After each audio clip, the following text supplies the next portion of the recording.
Welcome back, friends. Till now, you must have understood that we are not following grammar rules to learn English language.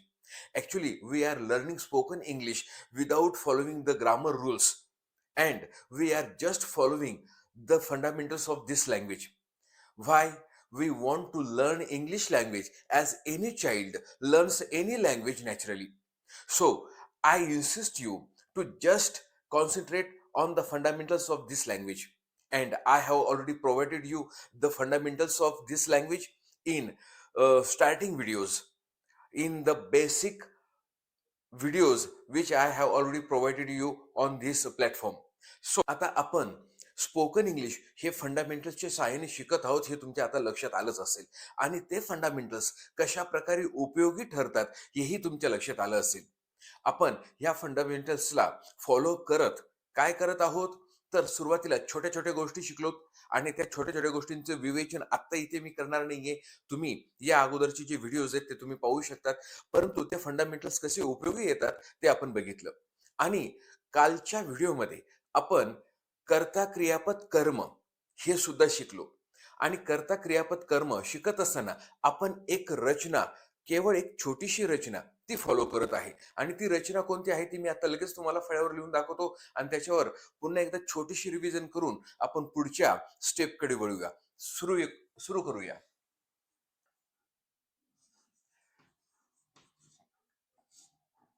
कर्ता की जो क्रिया करतो, मूळ क्रियापद. क्रियापद आपण कशाला म्हणतो?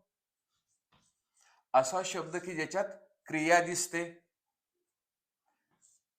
त्या क्रियापदाला आपण गरजेनुसार एस किंवा ईएस लावायला शिकलो. त्याचप्रमाणे आपण कर्मही शिकलो. आता पुढे आपल्याला इतर शब्द शिकायचे आहेत.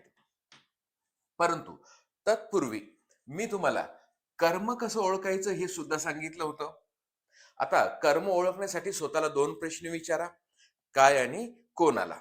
असा प्रश्न विचारला की आपल्याला 100% कर्म मिळतं. कर्माच्या बाबतीत आपण एक छोटीशी व्याख्या पुन्हा घेऊया. बघा, आपण इथे कर्त्यासाठी एक 3 शब्दांची व्याख्या घेतली होती. काय व्याख्या घेतली होती? कर्ता कशाला म्हणायचं? जो क्रिया करतो. झालं, इतकी छोटीशी व्याख्या. त्याच्यानंतर क्रियापदाबाबतीतही आपण एक छोटीशी व्याख्या घेतली होती. असा शब्द ज्याच्यात क्रिया दिसते. असा शब्द की ज्याच्यात क्रिया दिसते. आणि कर्म. आता कर्माविषयी छोटीशी व्याख्या घेऊया. ज्याच्यावर क्रिया घडते. पुन्हा एकदा, कर्म कशाला म्हणायचं? ज्याच्यावर क्रिया घडते. बघा, इतक्या सोप्या सोप्या छोट्या छोट्या व्याख्या मी तुम्हाला दिलेल्या आहे की जे तुम्हाला अगदी सहजतेने लक्षात येतील. कर्ता कशाला म्हणायचं? जो क्रिया करतो, हो की नाही? क्रियापद कशाला म्हणायचं? ज्याच्यात क्रिया दिसते. आणि कर्म कशाला म्हणायचं? ज्याच्यावर क्रिया घडते. बघा किती सोपं. म्हणजे 9 शब्दांमध्ये आपण ह्या तिघांचंही स्पष्टीकरण देऊन टाकलं. आता आपण कर्म कालच्या व्हिडिओमध्ये बघितलं. आता कर्म शोधण्यासाठी काय आणि कोणाला असा प्रश्न विचारायचा असतो. पुन्हा एकदा छोटीशी रिव्हिजन घेऊया आणि तुम्हाला पुढे इतर शब्दांकडे घेऊन जाऊया. बघा, आपण इथे जवळपास एकच वाक्य घेतलेलं आहे. फक्त काय फेरबदल केलेला आहे? आपण वेळोवेळी केवळ कर्ता बदललेला आहे. म्हणजे तुमच्या असं लक्षात येईल की आपण जे फंडामेंटल्स शिकलो आहोत त्या फंडामेंटल्सच्या साहाय्याने काय करू शकतो? वेगवेगळे वाक्य करू शकतो. जसं मी पतंग उडवतो, हे छोटंसं वाक्य आहे, हो की नाही? आणि ह्या छोट्याशा वाक्यामध्ये आपल्याला सर्वात प्रथम या रचनेनुसार जायचं आहे. जे काही करायचं ते केवळ रचनेनुसार. आणि रचनेमध्ये केवळ 4च गट आहेत. या 4 गटांच्या साहाय्याने, म्हणजे कर्ता, क्रियापद, कर्म आणि इतर शब्द, हे 4 गट. या 4 गटाच्या साहाय्याने तुम्ही इंग्लिश भाषेतील कोणत्याही प्रकारचं अवघडातलं अवघड वाक्य तयार करू शकतात आणि ते बोलू शकतात. बोलण्यासाठी तुम्हाला तुमच्या जिभेवर काय करावं लागेल? सराव, प्रयत्न करावे लागेल. आता बघूया. इथे सर्वात प्रथम आपल्याला काय करायचंय? कर्ता शोधायचा आहे. म्हणजे केवळ डोळे झाकून वाक्य करायचे नाहीयेत. आपलं कॉन्सन्ट्रेशन असलं पाहिजे कर्ता शोधायचं. कारण की सध्या वाक्य छोटं आहे म्हणून आपण सहज ओळखू शकतो. परंतु जेव्हा वाक्य मोठं होईल त्यावेळेस आपण कसं शोधायचं? तर काय? कर्ता कशाला म्हणायचं? जो क्रिया करतो. उडवण्याची क्रिया कोण करत आहे? वाक्यातला मी. आणि म्हणून कर्ता सर्वात प्रथम आपण लिहून घेणार. ते आपण शिकलो होतो. त्याचप्रमाणे कर्त्याच्या नंतर क्रियापद घ्यायचं. मी पतंग उडवतो. याच्यामध्ये क्रियापद कोणतं आहे? उडवणे. उडवण्याची क्रिया आहे आणि म्हणून आपण लिहिणार इथे फ्लाय. I fly. फ्लायचा अर्थ उडणे असा सुद्धा होतो आणि उडविणे असा सुद्धा होतो. आय फ्लाय, मी उडवतो. कर्ता क्रियापद झाला की छोटासा अर्थ तयार होतो आणि हा छोटासा अर्थ आपल्याला पुढे खूप काही मदत करतो. आय फ्लाय, मी उडवतो. आता कर्म शोधायचंय. इथे ठळक दिसतं आहे की एकच शब्द उरलाय, तर पतंग हाच कर्म असेल, परंतु वाक्य मोठं असेल त्यावेळेस आपण काय करणार? म्हणूनच आपल्याला प्रोसेसनुसार जायचं की कर्म कसं शोधायचं, काय आणि कोणाला, असे दोन प्रश्न विचारायचे. मी उडवतो. काय उडवतो? पतंग. आणि पतंग उडवतो म्हणून आपण इथे काय केलं? काईट असं लिहून घेतलं. पतंग एकवचन आहे म्हणून आपण इथे अ घेतलं. I fly a kite. आता इथे बघूया. तो पतंग उडवतो. आपल्याला माहित झालंय की उडवण्याची क्रिया तो करतो आहे म्हणून ही. आता आपल्याला लगेच क्रियापद घ्यायचंय म्हणून फ्लाय. थोडं थांबा. आता आपण फ्लाय लिहिलं, परंतु कर्ता कोण आहे? ही आहे. आणि मी तुम्हाला या अगोदरच्या व्हिडिओज मध्ये सांगितलंय ही, शी, इट. हे जर करते असतील तर त्यांच्या क्रियापदाला एस किंवा ईएस, एस किंवा ईएस हे प्रत्यय लावायचं. आणि म्हणूनच आता आपल्याला इथे एस किंवा ईएस हे प्रत्यय लावावं लागेल. तर आपल्याला याच्या अगोदरचा तुम्ही तो व्हिडिओ आवर्जून बघा, जेणेकरून तुमच्या लक्षात येईल की आपण असं का केलं. तर ह्या वायचा आय करायचा आणि ईएस लावायचा. काय कारण आहे तुम्हाला त्या मागच्या व्हिडिओमध्ये पाहायला मिळून जाईल. तर ही फ्लाईज. आता हे असं झालं. तो उडवतो. काय उडवतो? पतंग. अ काईट. झालं छोटस वाक्य. आता पुन्हा एकदा बघूया. त्याचा मित्र पतंग उडवतो. उडवण्याची क्रिया कोण करत आहे? त्याचा मित्र. आता इथे बघा षष्टी आलेली आहे. त्याचा, त्याची, त्याचे. आणि मी तुम्हाला या अगोदर सांगितलंय की षष्टी कधीही एकटी येत नाही. तर उडवण्याची क्रिया त्याचा पतंग उडवतो असं होईल का? नक्कीच नाही होणार. मग त्याचा मित्र म्हणजे क्रिया करणारा कोण आहे? मित्र आहे. आणि म्हणून हा संपूर्ण शब्द आपल्याला इथे घ्यायचा आहे. His friend.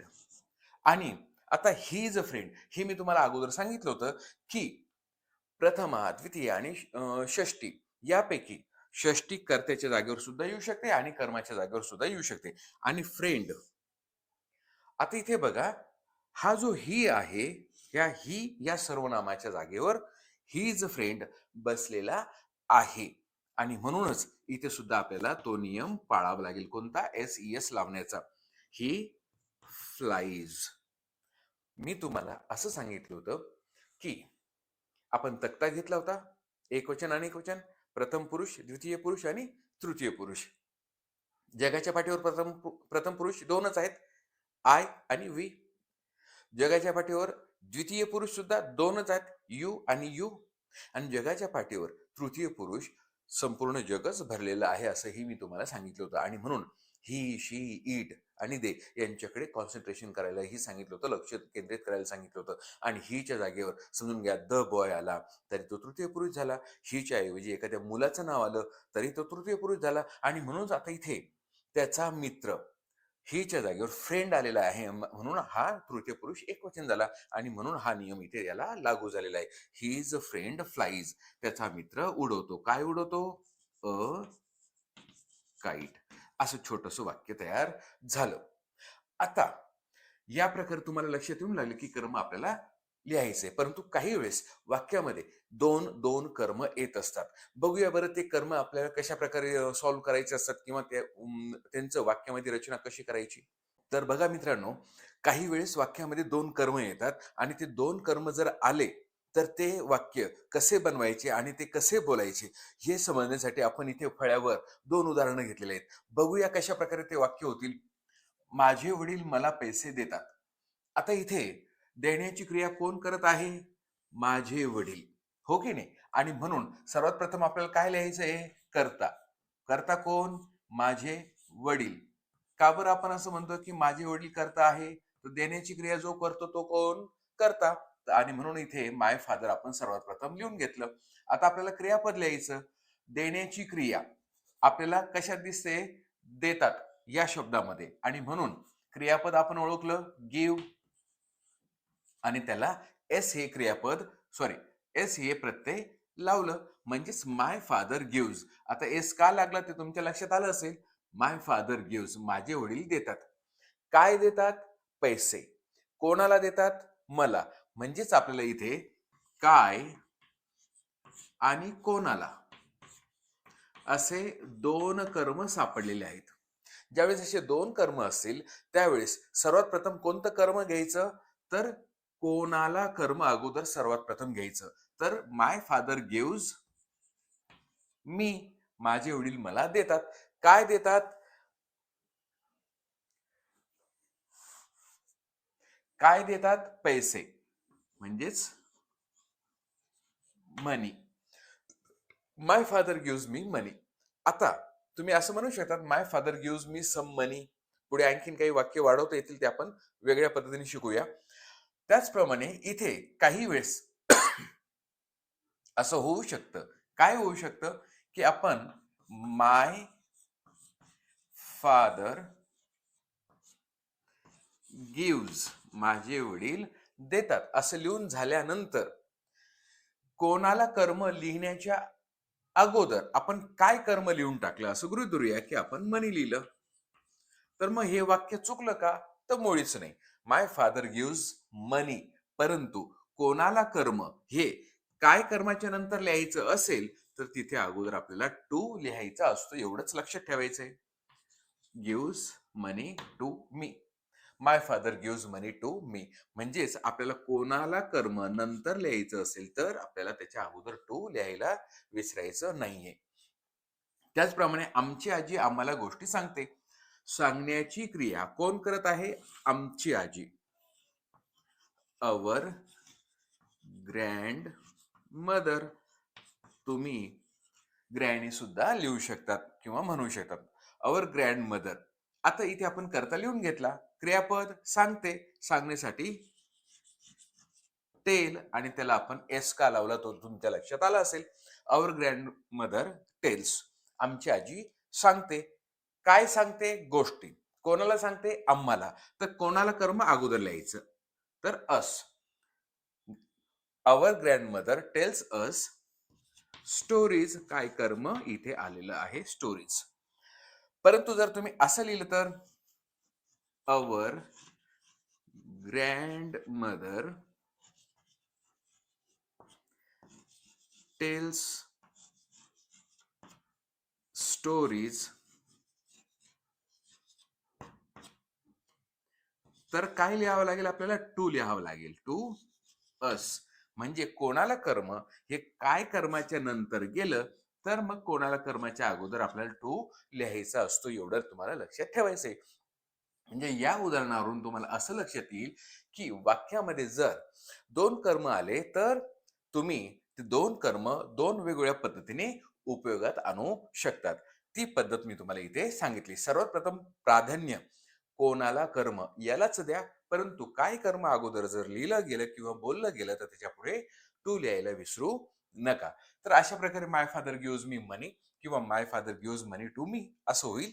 Our grandmother tells us stories किंवा our grandmother tells stories to us असं होऊ शकतं. म्हणजे आपल्याला कर्ता समजला, क्रियापद समजलं, कर्म. आता आपण इतर शब्दाकडे वळूया. आता इतर शब्दांशी संबंधित आपण काही उदाहरणं घेऊ, ते फळ्यावर समजून घेऊया. म्हणजे तुम्हाला या रचनेतील चारही गट अगदी सुलभरित्या समजले आणि मग याच चार गटांच्या सहाय्याने आपण पुढच्या अधिक हायर लेवलचे वाक्य करायला शिकणार आहोत. बघूया ते वाक्य कोणते.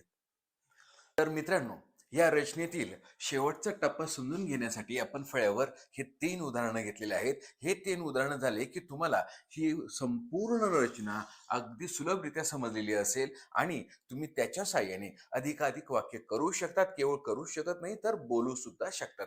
तर बघूया. मी दररोज चित्रपट पाहतो.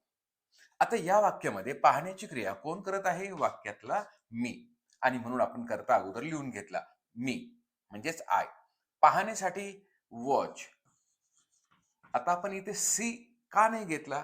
हा सी घेऊ शकलो असतो, परंतु जी गोष्ट आपण लगातार एकटक बघत असतो त्या पाहण्यासाठी आपण जनरली वॉच हे क्रियापद घेत असतो. तर आय वॉच. तर इथे एस किंवा ई एस लावायचा आहे का? तर मुळीच नाही, कारण आपण ही, शी, इट हे सर्वनाम असतील तरच त्याच्या क्रियापदाला एस किंवा ईएस लावतो, अन्यथा लावत नाही. तर आय वॉच, मी पाहतो. काय पाहतो? अ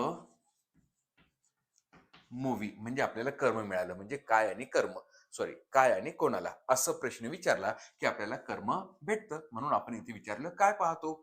आय वॉच अ मूवी, मी चित्रपट पाहतो. आता बघा बरं, अजून काही उरलंय का? कर्ता झाला, क्रियापद झाला, कर्म झालं, तर इतर शब्द. इतर शब्द काय झालं मग? Every day. I watch a movie every day, म्हणजे मी दररोज चित्रपट पाहतो. एक चित्रपट बघत असेल तर अ मूवी, भरपूर बघत असेल तर I watch movies every day, असं आपण म्हणू शकतो. त्याचा मित्र दर आठवड्याला त्याला भेटतो. आता भेटण्याची क्रिया कोण करत आहे? त्याचा मित्र. तर म्हणून आपण इथे लिहिलं हिज फ्रेंड. आता आपल्याला क्रियापद शोधायचंय. भेटतो, भेटण्यासाठी मीट. व्यक्तीला भेटत असाल तर मीट शब्द वापरा. एखाद्या स्थळाला भेट देत असाल तर व्हिजिट शब्द वापरा, म्हणजे क्रियापद वापरा. His a friend meet. आता इथे आपल्याला क्रियापदाला एस किंवा एस लावायचा आहे का? हो. का लावायचा आहे? कारण की हिज फ्रेंड तृतीय पुरुष एकवचन आहे. हिज फ्रेंड मीट्स, त्याचा मित्र भेटतो. कोणाला भेटतो? त्याला. आणि त्यालासाठी आपण काय शिकलो आहोत? हिम. इथे द्वितीय आली की नाही?